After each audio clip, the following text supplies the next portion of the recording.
Hi everyone and welcome to another FaceHAMMER video. So I did in the last video I talked about like trying to do more content about the work in progress.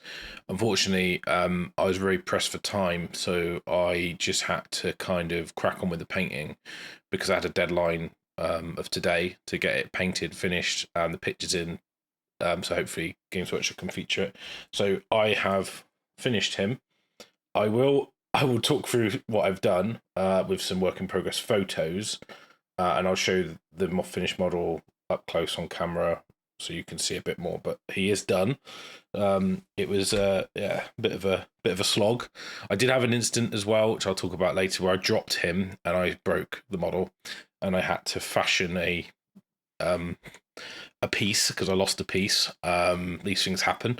So it was that wasn't much fun happening at 10 o'clock last night, but there you go. So anyway, without further ado, I'll talk about how I went about painting in the color palette and things like that. So I'm just going to show some work in progress pictures of the base and how I went about doing it. Just because I think it's quite an interesting scheme, and I'll talk about the paints I used and the kind of the reasoning behind it as well. So here we go. So this was very early on in the base, so it's just been essentially sprayed. And what I do is I like to start off from a very dark black green. I really like Despair Green, and this black is very matte and covers really well. So I mixed these two together, basically gave the base a wash. And then to do my turquoisey green sort of death basing, because I wanted him to look like he was in Shaiish, I use these two paints. So it's Lubrical Green and Sons of Horus Green. So I do a dry brush of this, then this, and then I finish off with a dry brush of Fenrisian Grey. So you can use any colors you want. I'm just explaining what I've done. So here's the sort of, ignore him. Here's the second dry brush, and you can see that I'm doing this quite quickly, so it's not going to be like Golden Demon level or anything like that. I can't paint that well. So I'm giving it a dry brush of Fenrisian here. So this is the 3 levels. Now, obviously, it's quite a strange color for a base, but it's Age of Sigmar, so anything goes really. And then what I've done is to do the rocks and the stonework, I wanted them to look different. Now, I always find it tricky with basing because I like my bases to look natural. I know I'm saying that about a green base, but I want stuff to look like it belongs in the environment it should be, or it sort of ties in. Now, I didn't want to put a whole load of thought into this model because I didn't have the time to really plan out the project. And a good friend of mine said before that painted's better than not painted, right? So just get on with it and you can learn lessons and stuff. So so I wanted to put some warmth into the grey, and I quite like this colour combination. So it's Storm Vermin Fur and Skaven Blight Dinge. So Skaven Blight Dinge and Storm Vermin Fur are the 2 colours I'm going to use on the rocks. So you can see that this is the base coat of the Dinge. And then from another angle, you can see it's still wet. That's why it's shiny. Because I was literally taking this straight away after I put the colour on. Now, this is the dry brush of Storm Vermin Fur. It's quite a heavy dry brush, and the reason is it's a mid-tone. It's not the top highlight. Now, you can see now that there's quite a big difference between the ground and the rock, and it looks very weird and a bit unnatural. I will say as well, the texture I wasn't overly happy with. It's okay, but I think I normally use crackle paint. It gives a bit more interest into the base, and it was okay, but yeah, it's the first time I've used that product, so lesson learned. I think I would do something a little bit different. It's fine. I mean, it's textured enough. And then, so there's just another angle once it's sort of dried off a bit, but this is basically just the dry brush, and I've painted the rim black, basically. Now, what I like to do to tie it all together, I don't know if this is after or before, I think it's after, actually, is I've given it a light dry brush of Ulthron Grey. So this is all over. So this is the green base, or turquoisey base, and the rock. So that's basically going to move both colors into a more uniformed area. As you can see, it looks a little bit more kind of harmonized. And the reason is I like to have the shadow and the highlight the similar on both areas to get natural look.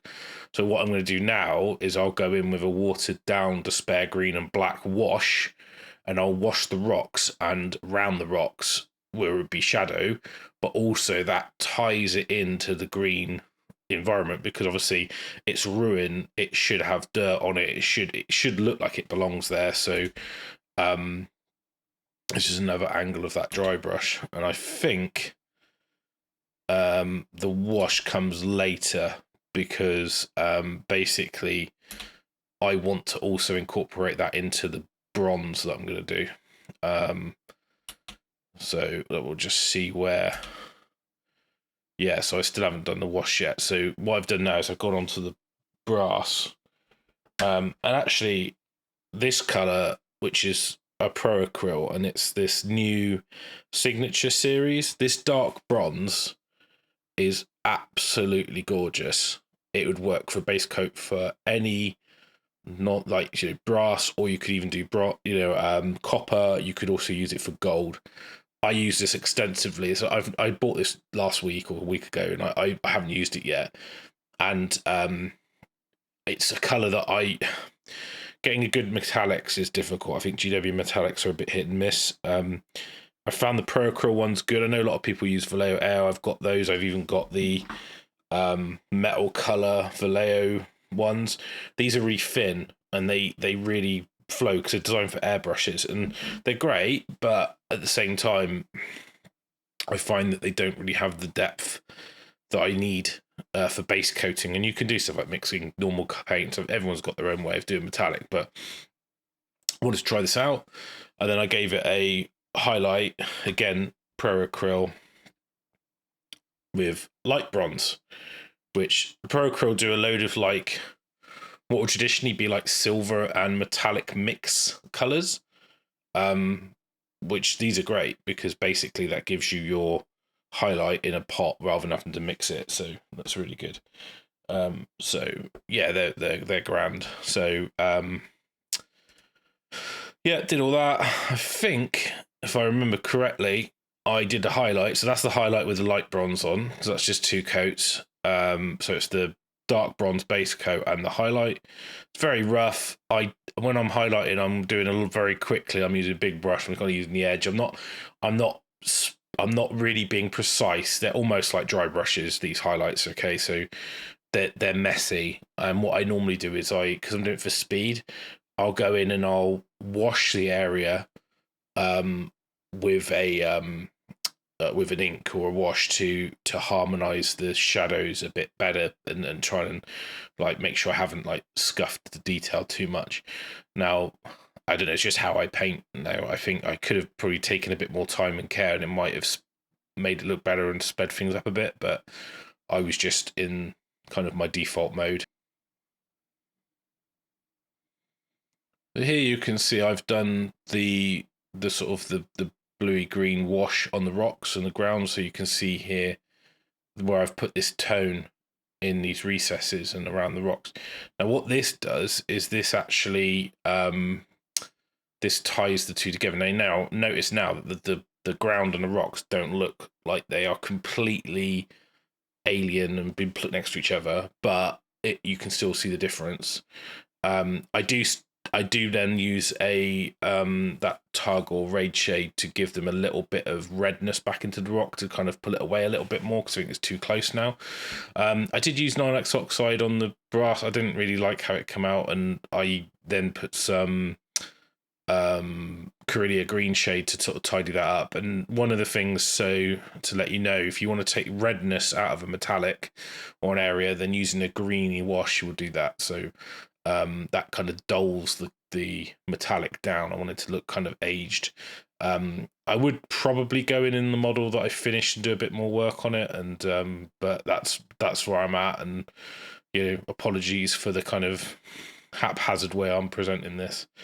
Then I put a I thought it was a bit too much, so I put I think a Reikland Flesh Shade wash on that, so to give it a bit more, put a little bit more interest in the area. And I wasn't covering the whole area, I was just putting it in spots. So the idea is to get the contrast between the greeny tarnished and the sort of the untarnished. I wanted it to look like it's weathered. Yeah, so I went back and forth with the base a little bit. It was okay. Then obviously go in and paint the details like the skulls and things like that. So yeah, I think that's all the work in progress pictures I got of the base. So yeah, that was after the wash, the Krylia green shade tidy up wash to tone the Nylax oxide down a bit, and the Targor raid shade wash on the rocks. You can see it's wet, but you can see that it just puts a little bit of reddish brown. Now that's basically how I'm going to finish the base, and then I will put some tufts and paint the skulls and things on it. And with a bit more time, I'd probably put more skulls on the base to give it more sort of more points of cream or bone. So yeah, that was the base. And I think it went okay. I spent probably a bit too long faffing on this a bit, but I always find the base is an important part of the model to get right. And then speaking of spending probably a bit too much time, and I started on the rider. Now with Ionus himself, I literally just painted the areas in the colours. So I did originally use dark burgundy from the signature range, but I actually prefer Baraknar burgundy. It's got a bit more richness to it. So I repainted the cloak in that. And then the cream colour is literally just 2 coats of your Shabti bone over the top. Now, I learned this recipe when I was doing my Hallowed Knights that when Dominion come out, and literally it's just, and it's for purity seals, things like that, and it's literally just get a really solid base coat of your Shabti bone, then you put Reikland Flesh Shade over it, and then I use Rhinox hide, water that down and put that in extreme recesses, then you highlight it back up with your Shabti bone, then Screaming Skull, and then you can add a bit of ivory into it to take it up, and that's sort of my go-to. Now the cloak was a bit of a pain in the ass because it was stuck to the model, and I would like to paint it separately, but then I had to paint the shoulder pads separately, and I wasn't trying to do like a high-end job. It's like a tabletop standard job, and I didn't have the time to faff doing it all in individual pieces, and I hate painting a sub-assembly because I always find that I end up dropping something, or like it's just there's something I miss, and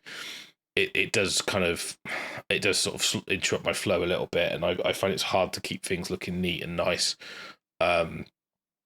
especially when you've got to glue stuff after it's painted. I'm not brilliant at that, so I didn't really want to do it in sub assemblies, so I just went, all right, fuck it, I'll stick it together. Now one of the things to do is to try, and you can see here where I've not really been able to get base coat in there properly. Now what I should do is probably just force it in and get messy on the other areas, then tidy the black up. The black here is just literally Black Templar over the base coat. I've just done that once. I do another one to tidy it up and make it a little bit darker, and then that's the base a little bit more where I've done the things in there. Now again, so this is where I've gone in with the Reikland Flesh Shade wash, and it looks very dirty. It's not so good on smooth areas, but you can see on the back where I've done that. And then the purpley robes, what I've done, I've shaded that with Incubi Darkness mixed with black. So that's that just gives a little bit of blue in the tone in the robe. I've not highlighted anything yet, really. And then the armor itself would be the sort of my standard black, which is Incubi Dark Reaper Fenrisian Grey, the non oil wash, and that just gives you that blue black. It's on the GW website actually under black if you look at that, and it's got one of the, I think they call it clean black. Now with the bone, I was trying something new, so I did some terrain for Warcry, and I followed the Cult of Paint guide using he uses the bone like a green bone, and uses Gobi Brown, which is from a scale color, and then goes up from that. And then what I did, and then there's this like warm grey, and I used to paint bone, for people who remember the paints, Graveyard Earth, Carrick, I think it was called Commando Khaki, and then into Deneb Stone, which was the old, really nice, I can't remember what they called them now. They were like base colours or foundation paint. There you go. I remember. And that was an amazing colour. Now, the Signature series, and this is Matt's Bone, that is basically Deneb Stone. And it's so good. I was like, excellent, finally.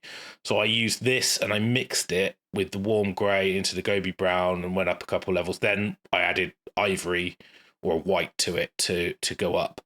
This is quite early on, so this is before I play around with the bone quite a bit because I'm messing around with this because I'm trying to find a recipe. And obviously all the bones on the model.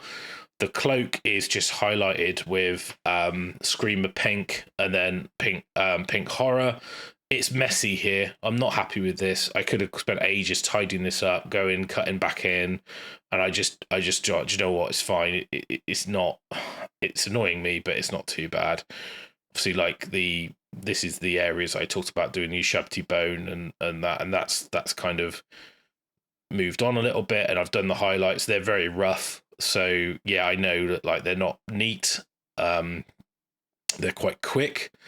I'm going for speed more than efficient, like more than it being really neat. I just want to put dabs of color in the right area. It's quite messy. It's how I paint, and then I use an ink to or a wash to kind of get the definition back in.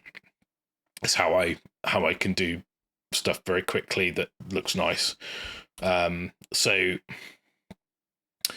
yeah, that's the highlight on the robe, and looks a bit extreme in the photo, but yeah, it's I then use a Carroburg Crimson wash to harmonize that area, and there's the head with a little bit more highlighting done, so that's taken up to the pure bone.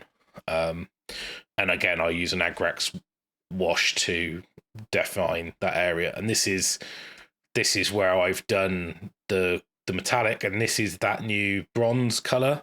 I did in the mid-tone, I mixed I think it was rich gold. It might have even been copper, actually. I think it was copper. It was the metal color copper. You can use anything. I mean, all I wanted to do was, because the bronze color's not got a lot of red in it, it's not got a lot of richness, I wanted to introduce richness in the mid-tone. So I just added that. I mixed that together.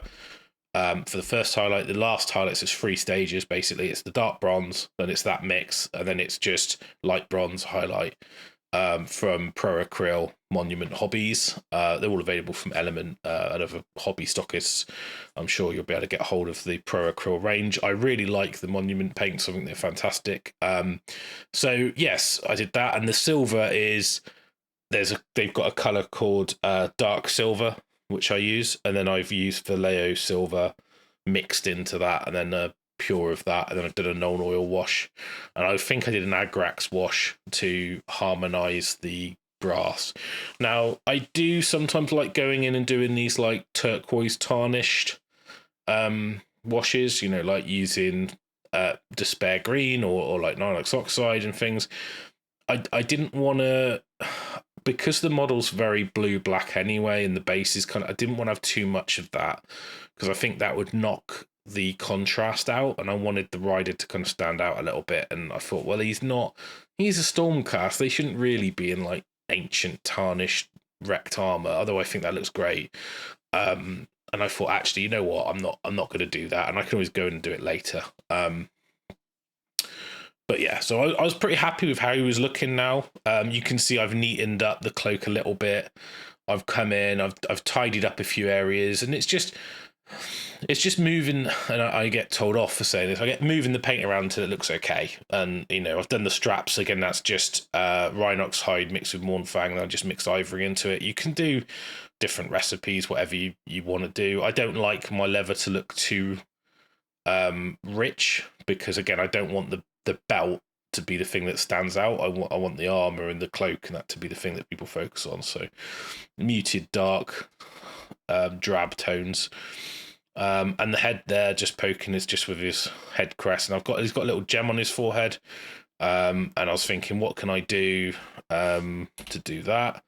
Again, this is the back shot of the model, give you an idea. And again, it's not, you can see the highlights are pretty rough. They're not that accurate. They're quite big, broad sweeping strokes.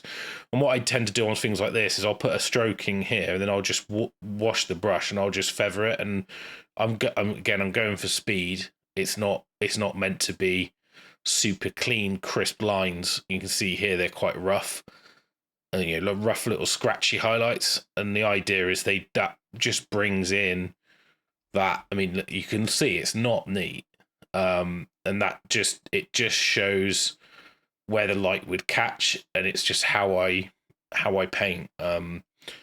The eye tends to smooth a lot of it out for you when people look at it, and you look at it from a little bit further away. Photos are really unforgiving; they just show it. But I think it's important that when you paint is not always to worry too much about it being super neat.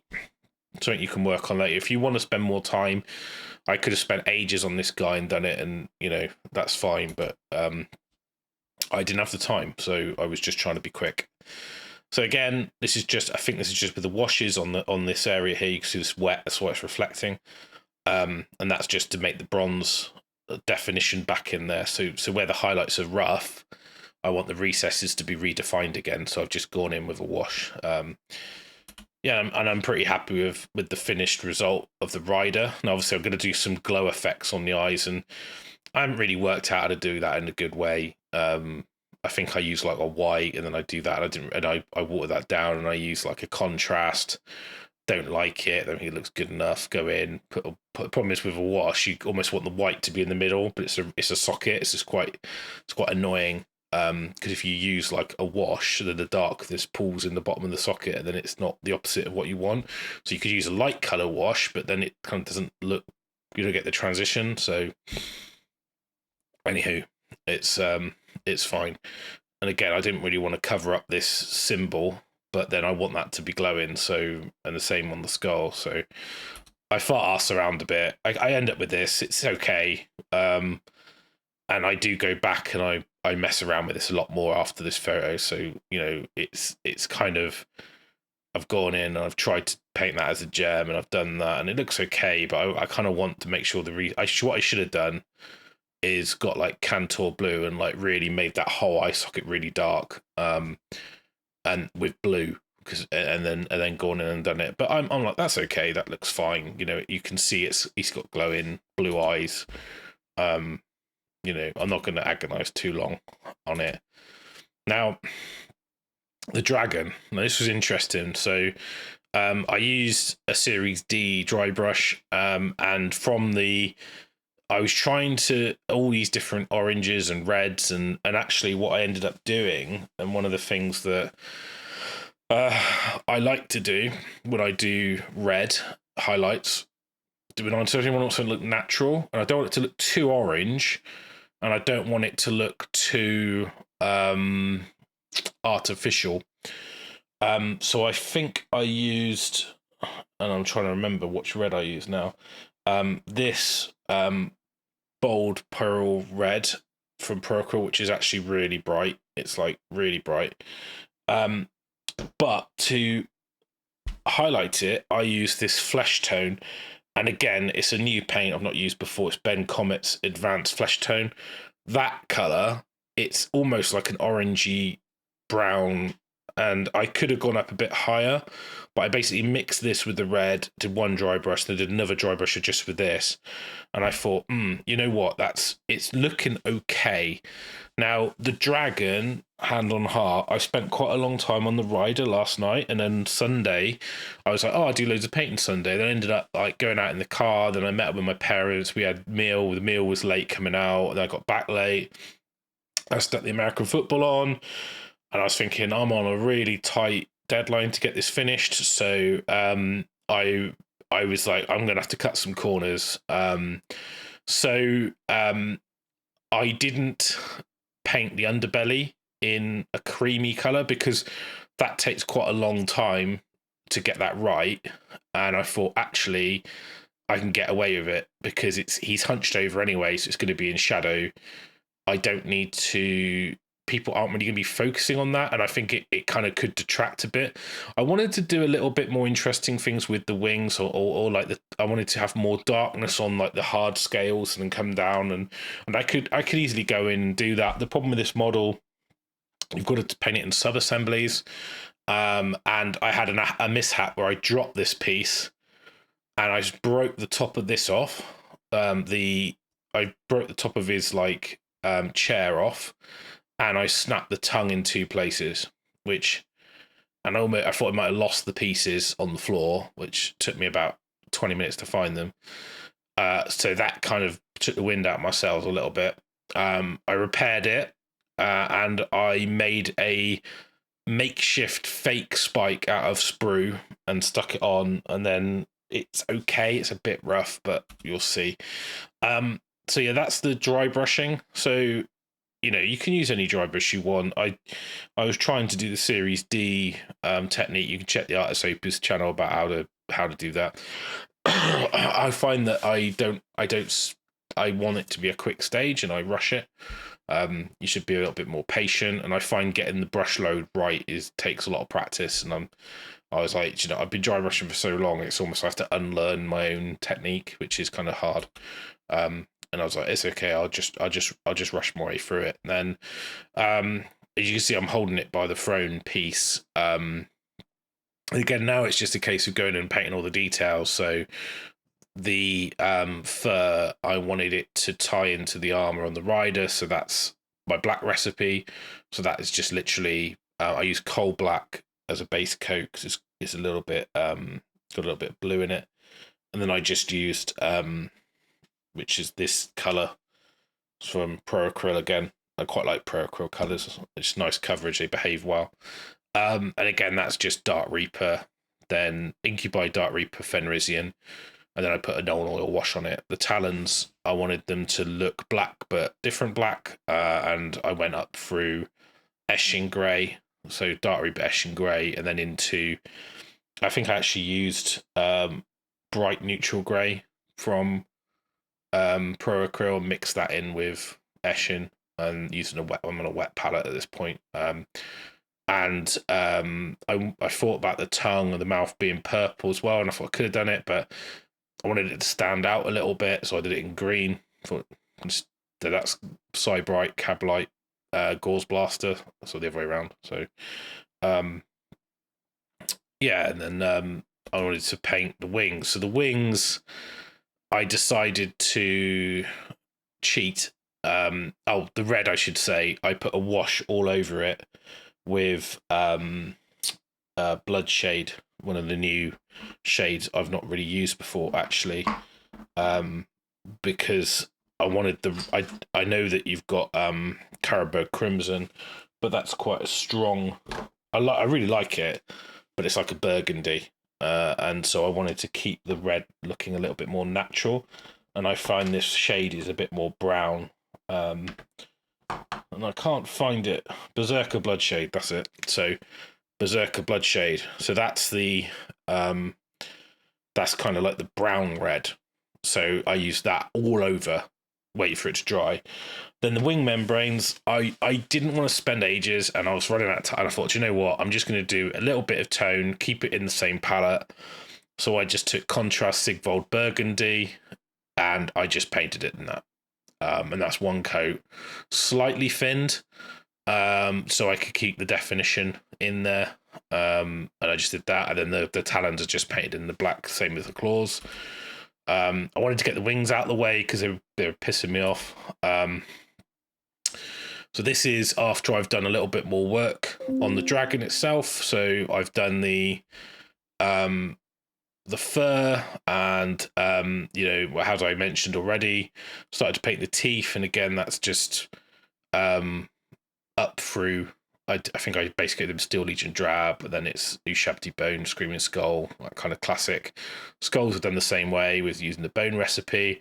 This is the same leather recipe I've used. I've got the scroll work, which is done the same as I've already explained, and then we skip quite far forward, and I've finished him stuck together. So this is me. You know, the bronze work on the dragon is essentially the same. It looks a little bit more red, and that's because I mixed more. I did a stronger mix of rich gold in the mid-tone, and I've put Reikland Flesh Shade on it. Now, what I probably will do, if I would probably tarnish this by using Agrax and then going in and doing that turquoisey wash on the dragon armor like it is on the box art. I just didn't want to mess around with that, and I thought, well, I need to take photos now tonight, so I just stopped here. I did do a little bit more tidy work on the glow on the rider, which, you know, and I painted the eyes of the dragon to look like they're sort of blue and glowy. I know in the picture they're like pearlescent orbs. And also then there'd be stuff you could do playing with like gloss varnish on the gem on his forehead, on the tongue of the dragon to make it look wet. But this is kind of the finished product, as it were. And I'm fairly happy with it. I was really annoyed about snapping this off and the damage to the tongue and stuff, and that I was really worried I wouldn't be able to fashion something that looked good here.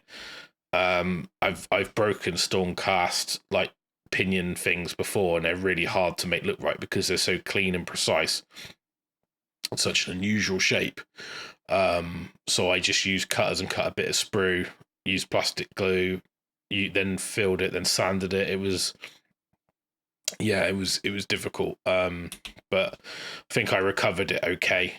So there we go. So if we then, so this is the finished model, and I'll show you like this. I've got some photos I'll put up in a sec, but this is the model in his glory. If it focuses, that'd be amazing. So yeah, I was fairly happy how it came out. You can see that the rider itself and like the cloak looks a lot smoother, looks less blobby.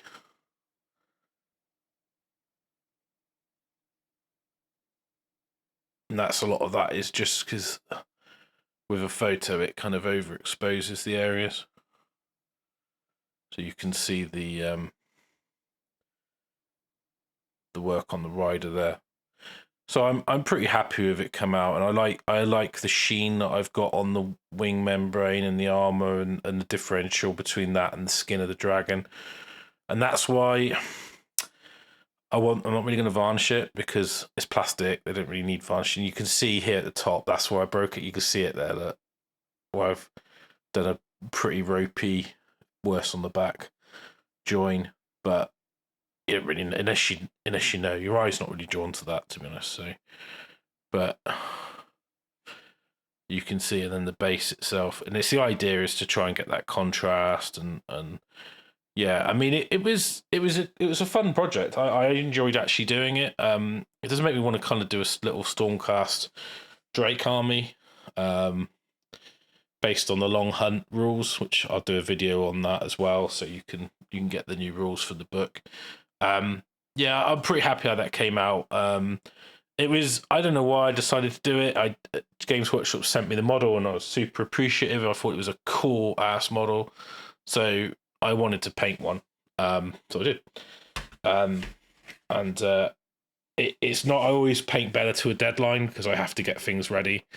Because if I don't have a deadline, then it's easy for me to kind of skip what I'm doing and go straight to doing other things. So I was really happy that I managed to do that. And let's just go into so really happy to get him done. I think he looks pretty cool. I'm probably not going to go in and do much more work to him, if anything. Might tidy up the dragon armor, put a bit of aging on that. And we can see the pictures of like the actual that I've submitted and the actual physical model. So I wanted to do it on the camera because when you look at it on the camera, it looks a lot better than it does when I show you the pictures. So this is the photos. So as you can see, it does make the stuff look a little bit more ropey. You can see the join there where there's a little bit of protrusion of glue, or it doesn't really look at a natural, because it kind of looks like it should have a. But I've tried, as long as I've got that line and that edge is crisp, it's okay. That was really annoying to break that off and lose that piece. And this is the actual finished product, and you can see the base, which in hindsight, it's probably, maybe it needs to be a little bit more definition in it. Again, I like my basing to pop a little bit from an army point of view. I think the rocks, I would have liked to do them a lot more contrast between them and the ground. I think they're a bit too close. And I think I normally do them in a lot more grey in there and less sort of browny colour, and that maybe helped. But I don't know. It is what it is. It's where it is. It's where it ended up. So I'll live with it. I might even do that in a cream next time, like a cream stone. But yeah, it's okay. I'm super happy with the end result though, for the time spent. I didn't want to be late to get the photos in. I didn't want to go past Sunday and then Monday, like, I want to record this video, not carry on painting and then, you know, rush to get the photos done. And this is another angle. So yeah, I mean, I think it looks pretty good for a gaming piece. So I'm pretty happy with this. This is kind of my sort of army standard. So stuff I like to, when I do armies, is sort of what, you know, doing to this. I mean, this is a bit further on than my sort of dry brush contrast that I do on most of my armies. Just a few extra elements, but it's not that far away from it, to be honest. In terms of time taken. So this photo's a little bit more exposed, but you get the idea. So these you might see these up on Warhammer Community. I submitted them in. They said thanks very much. So hopefully they've gone up. But that's Ionus Cryptborn in all his glory. So I know this isn't really like a traditional how to paint video. I just hope that this has given you some ideas, some inspiration, some ideas for color scheme. One of the things I would say about this kit, building it was a joy. There's literally no gap filling. The only criticism I have really is the awkwardness to paint it if you want to stick it together. Now, if you had an airbrush, and you could probably paint it with the wings on, I still think the biggest issue is the fact that if you have the dragon on the rock, getting underneath to paint that chest plate and the armor and stuff, that's the pain. So I think I'm really glad that I did it in sub-assemblies. I probably didn't need to pin the wings as much as I did. I probably could have just... That was more for the spraying. When I was painting, I did take them off the wire and I just held them. And I just leant them up against things. And I could put them back on the wire while they were drying with the washes. And I didn't... I could do more work on the wings, so I could do like some highlights on this membrane, and I could go in under scales, and I could do some recess shading with a black red to make these scales look dark, and again on the neck to darken up this area that's under the armor where he's got these big plate scales. You see these big scales? Do those in a slightly different color, so they're darker. Could probably get away with just getting like one of the contrast reds. So you could come in and do Flesh Tearers red on these scales to give them a little bit more red definition from this sort of like other skin. I was going to do the Drake a bit differently, but I kind of just got pigeonholed into what I was doing, and I thought I'd sod it. I do think the armor would benefit from some tarnishing, so I'm probably going to go in and do that, because I think the dragon armor looks really, really gold and gleamy, and maybe it shouldn't be. It doesn't really fit. Again, it's sort of like hindsight. But oh, the tufts, by the way, are Deadlands tufts from Army Painter. I just really like them. I think they look really good in this sort of setting. One of the things I would want to do on this is add more skulls to give me more sort of cream white spots, and I would repaint the rocks or the this if I could, to be a little bit less like the ground. It's just I think it's too much like the ground. So I need to go in and redo the mid-tones and stuff, but it's too much to do that around the other areas, and it doesn't really matter. I think it's just a learning exercise where I just think, well, actually, it probably should have been a lot more different. And I think all I did was I overdid the turquoise wash on it, and it killed the mid-tone where, you know, normally that's what gives you the definition. So I tried to fix that with the Targor Raid Shade wash, but that didn't really work. So I probably need to go in and redo that a little bit if I wanted to, but I'm not going to, because it's a base and it's fine. It's like, you know, it's not that bad. But yeah, that's it. I hope you enjoyed the video.